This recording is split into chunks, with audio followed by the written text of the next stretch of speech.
Welcome to जुनून classes. I hope आप सब अच्छे होंगे और मज़े कर रहे होंगे। अभी तक हमने बायोलॉजी में हमने एक तो सेल कंप्लीट कर लिया है, दूसरा टिश्यू कंप्लीट कर लिया है, डाइजेस्टिव सिस्टम कंप्लीट कर लिया है, ठीक है, और उसके बाद में सर्कुलेटरी सिस्टम कंप्लीट कर लिया है। अब हम बात करने वाले हैं आज रक्त की। रक्त बहुत इंपॉर्टेंट टॉपिक है, ठीक है। आई थिंक आपको रक्त के बारे में इसलिए भी जानना चाहिए क्योंकि आपके बॉडी पार्ट का ये एक पार्ट है, ठीक है।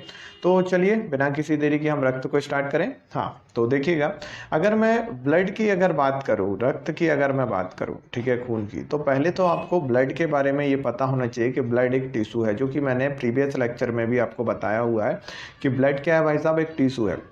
अगर टिश्यू की बात करूं तो वो कौन सा टिश्यू है, तो उसे हम कहते हैं तरल संयोजी ऊतक, ठीक है। कौन सा कहते हैं? तरल संयोजी ऊतक। यानी कि इंग्लिश में अगर मैं बोलूं तो क्या है, लिक्विड कनेक्टिव टिश्यू जो है वो क्या है, आपका ब्लड है, ठीक है। अब ब्लड की अगर हम बात करें तो जो ब्लड होता है वो ब्लड अलग अलग सेल से मिलकर बना है। तो किस किस से बना हुआ है तो उसकी हम बात करते हैं। तो ब्लड को दो पार्ट में हम बांटते हैं। पहला होता है आपका प्लाज्मा, ठीक है, और दूसरा जो पार्ट होता है जिसे हम कहते हैं रक्त कणिकाएं, ठीक है। क्या कहेंगे? रक्त कणिकाएं। अब जो प्लाज्मा होता है उस प्लाज्मा की अगर हम बात करें, ठीक है, तो प्लाज्मा में आपका दो भाग रहेंगे। एक रहेगा आपका जल और दूसरा रहेगा अकार्बनिक पदार्थ, ठीक है। दूसरा क्या रहेगा आपका? अकार्बनिक पदार्थ, ठीक है। चलिए, वहीं पर अगर मैं रक्त कर्णिकाओं की बात करूं तो रक्त कर्णिकाओं को हम तीन भागों में बांटते हैं। तीन भागों में कौन सा होता है? एक रहेगा आपका आरबीसी, दूसरा रहेगा आपका डब्ल्यूबीसी और तीसरा आपका रहेगा प्लेटलेट्स, ठीक है, प्लेटलेट्स, ठीक है। तो इस तरह से तीन भागों में हम बांटते हैं रक्त कर्णिकाओं को। अगर मैं रक्त की बात करूं तो रक्त का जो बड़ा भाग होता है, यानी 60%, लगभग बात बता रहा हूं मैं, लगभग 60% जो है वो आपका प्लाज्मा होता है और 40% जो है वो रक्त कर्णिकाएं होती है, ठीक है।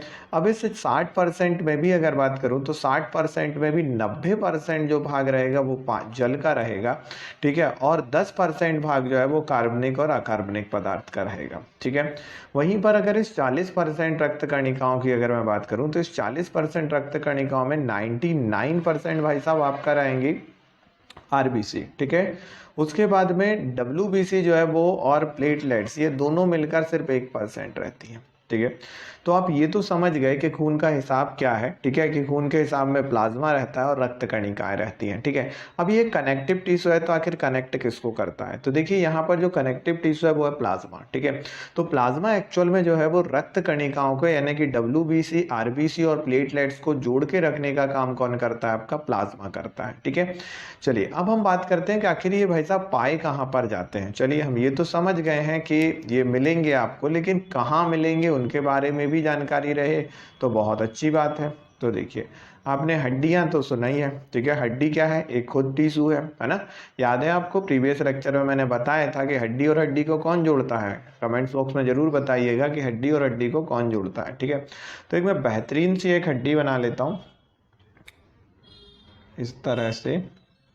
आप भी देखते रहिए किस तरह से हड्डी मैं बना रहा हूँ। ये मैंने बनाई आपकी हड्डी। आप कह रहे होंगे ये क्या बना रहा है भाई? तो कह रहा है हड्डी बना रहा हूँ, और एक्चुअल में ये हड्डी जैसी हमें दिख ही नहीं रही है। दिखेगी दिखेगी, इंतज़ार करो। देखो, अब इसके अंदर जो है वो एक खोल बनाना पड़ेगा। इस तरह से मैंने बनाई यहाँ पर खोल, ठीक है। ये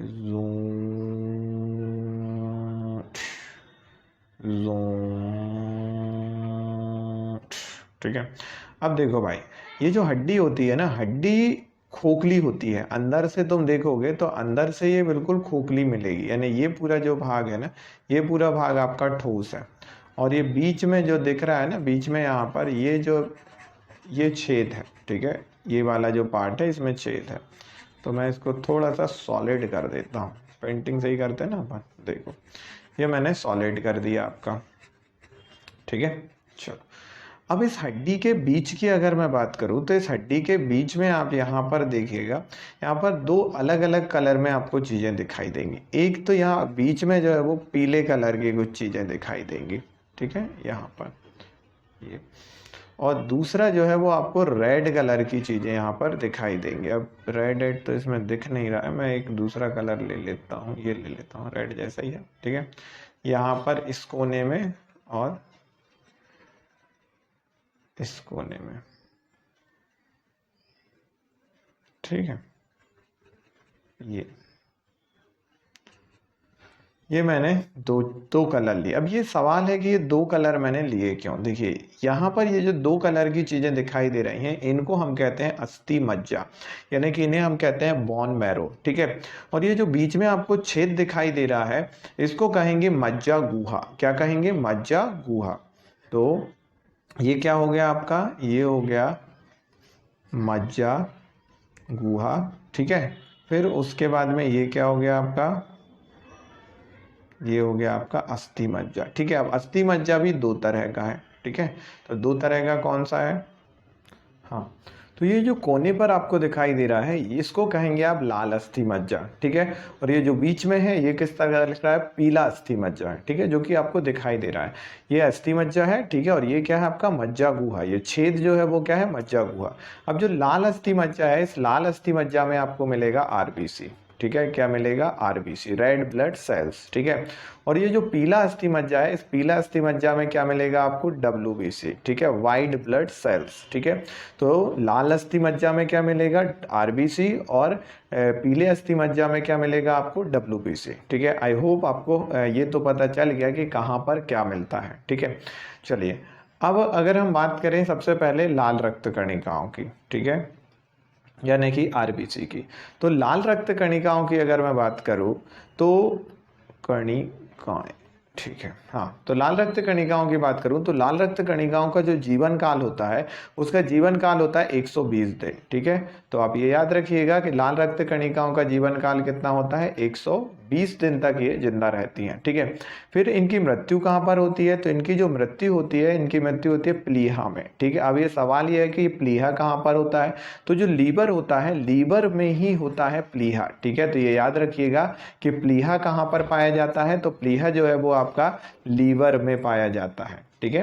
तो प्लीहा कहाँ मिलेगा? आपका लीवर में मिलेगा, ठीक। अब ये प्लीहा में जाकर मर जाती हैं, इसलिए प्लीहा को जो है वो आरबीसी का कब्रिस्तान भी कहा जाता है, ठीक है। तो याद रखिए, आरबीसी का कब्रिस्तान किसे कहा जाता है? प्लीहा को कहा जाता है। इनका जन्म कहाँ पर होता है? तो आपने देख ही लिया है कि इनका जन्म कहाँ पर होगा? आपका हड्डियों में होगा, ठीक है। यानी कि मज्जा गुहा में जो है वो इनका जन्म होगा, मज्जा गुहा में, ठीक है। अब सवाल ये है कि जो आरबीसी होती हैं, वो आरबीसी में हीमोग्लोबिन की मदद से ये बनेंगी, ठीक है। और आरबीसी जो है वो सबसे बड़ा पार्ट होता है आपके पूरी बॉडी में। जो है वो सबसे बड़ा पार्ट क्या होता है आपका? यानी पूरी बॉडी बोल रहा हूँ, ब्लड में जो सबसे बड़ा पार्ट होता है वो किसका होता है? आरबीसी का होता है, ठीक है। चलिए, तो ये तो बात हुई आरबीसी की जनरल सी इंफॉर्मेशन। अब डब्ल्यूबीसी की अगर मैं बात करूँ तो डब्ल्यूबीसी जो है वो, डब्ल्यूबीसी यानी श्वेत रक्त कणिकाएं, इनका काम क्या होता है? इनका जो मेन काम होता है वो होता है रोगों से लड़ने की क्षमता प्रदान करना, ठीक है। तो रोगों से लड़ने की क्षमता प्रदान करना, लड़ने की क्षमता प्रदान करना, ठीक है। तो रोगों से लड़ने की क्षमता प्रदान करना किसका काम है? डब्ल्यूबीसी का काम होता है, ठीक है। डब्ल्यूबीसी का जो जीवन काल होता है वो 2 से 3 दिन होता है, ठीक है। 2 से 3 दिन बाद जो है वो ये मर जाती है, जीवन काल, ठीक है। अब इनकी मृत्यु कहाँ पर होती है? तो इनकी मृत्यु जो है वो कहीं भी हो जाती है, ठीक है। यहाँ मरती है वहाँ पर हो जाती है, कोई बड़ी ऐसा कोई स्पेसिफिक इनका स्थान नहीं होता है, ठीक है। अब उसके बाद में डब्ल्यूबीसी की बात करूं तो डब्ल्यूबीसी के अलग अलग टाइप होते हैं, ठीक है। अलग अलग टाइप जो है वो अलग अलग रोगों से लड़ने की क्षमता प्रदान करते हैं, ठीक। और डब्ल्यूबीसी की अगर क्वांटिटी की अगर बात करें तो क्वांटिटी अलग अलग होती है इसकी, ठीक है। तो ये तो हमने बात करी आरबीसी की और डब्ल्यूबीसी की। अब हम बात करते हैं प्लेटलेट्स की। तो ये भाई प्लेटलेट्स क्या वाला है? तो प्लेटलेट्स का जो काम होता है वो होता है क्रिस्टल के रूप में होती है, और रक्त को थक्का जमाने में ये मदद करती है, ठीक है। किस में मदद करेगी? रक्त को थक्का जमाने में,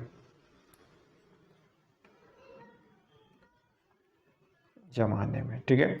तो रक्त को थक्का जमाने में आपका प्लेटलेट्स मदद करता है। किस तरह से कि भाई जिस समय पर ब्लड निकलता है उसी समय पर प्लेटलेट्स आ जाता है, और प्लेटलेट्स जो है वो ब्लड ऊतक के साथ क्रिया कर कर और थ्रोम्बोप्लास्टिन बनाता है, फिर इसके बाद और आगे प्रोसेस होती है, और इस तरह से जो है वो रक्त का थक्का जमता है। वो हम पूरी प्रोसेस देखेंगे कि रक्त का थक्का किस तरह से जमता है। ठीक है, अभी तो हम एक जनरल से इंफॉर्मेशन देख रहे हैं कि किस तरह से WBC, RBC और प्लेटलेट्स क्या करती हैं, क्या काम होता है, बस इतना ही अभी हम देख रहे हैं। ठीक है, चलिए अब ये तो आपको समझ में आ गया कि भाई ब्लड के कौन कौन से पार्ट होते हैं। ठीक है, अब हम बात कर लेते हैं ब्लड ग्रुप्स के बारे में। चलिए, तो ब्लड ग्रुप की अगर मैं बात करूं तो ब्लड ग्रुप होते हैं A, ठीक है, B, AB और उसके बाद में O। ठीक है, अब इस ब्लड ग्रुप में एंटीजन होते हैं और एंटीबॉडी होती हैं। ठीक है, एंटीजन और उसके बाद में एंटीबॉडी। एंटीबॉडी जो है वो किसी भी विशेष परिस्थिति में एक्टिव होती है। ठीक है, नॉर्मली आपके शरीर में अभी एंटीबॉडी नहीं है, लेकिन एंटीबॉडी कब बनेगी, जब किसी रोग से लड़ना हो तो उसके खिलाफ एंटीबॉडी बनती है। ठीक है, जैसे कोरोना, तो कोरोना के अगर किसी को कोरोना हो चुका है तो उसके अंदर कोरोना की एंटीबॉडी बन जाएंगी। ठीक है, अब एंटीजन जो आपका ब्लड ग्रुप है वही आपके एंटीजन भी रहेंगे। ठीक है, तो जैसे A ब्लड ग्रुप है तो A antigen, B blood group है तो B antigen, AB blood group है तो AB एंटीजन। ठीक है, O ब्लड ग्रुप है तो इसमें किसी भी तरह का कोई एंटीजन नहीं होता है, ये ध्यान रखिएगा। तो O में किसी भी तरह का कोई एंटीजन आपको देखने को नहीं मिलेगा।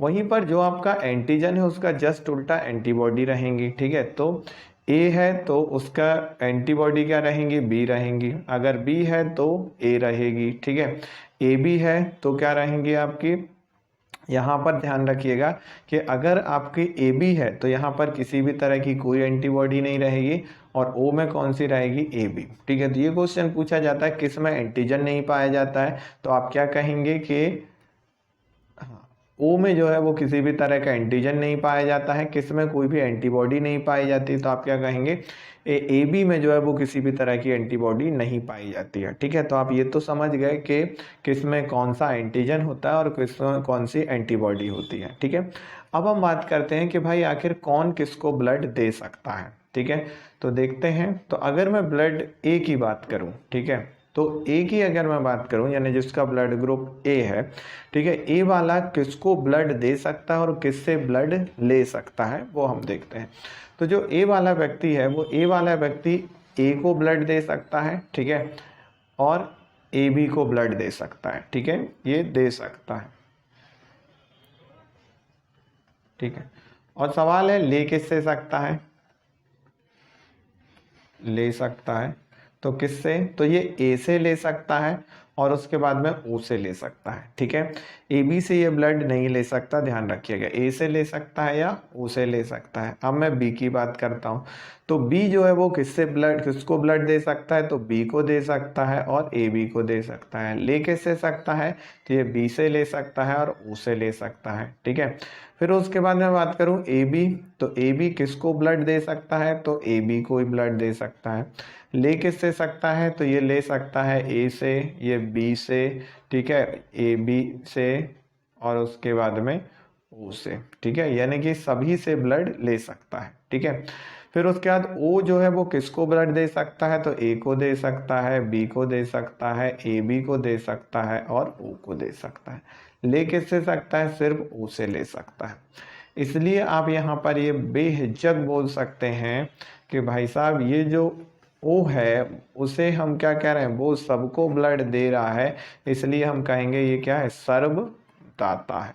ठीक है, और AB जो है वो सबसे ब्लड ले रहा है, इसलिए AB क्या हो गया, सर्वग्राही हो गया।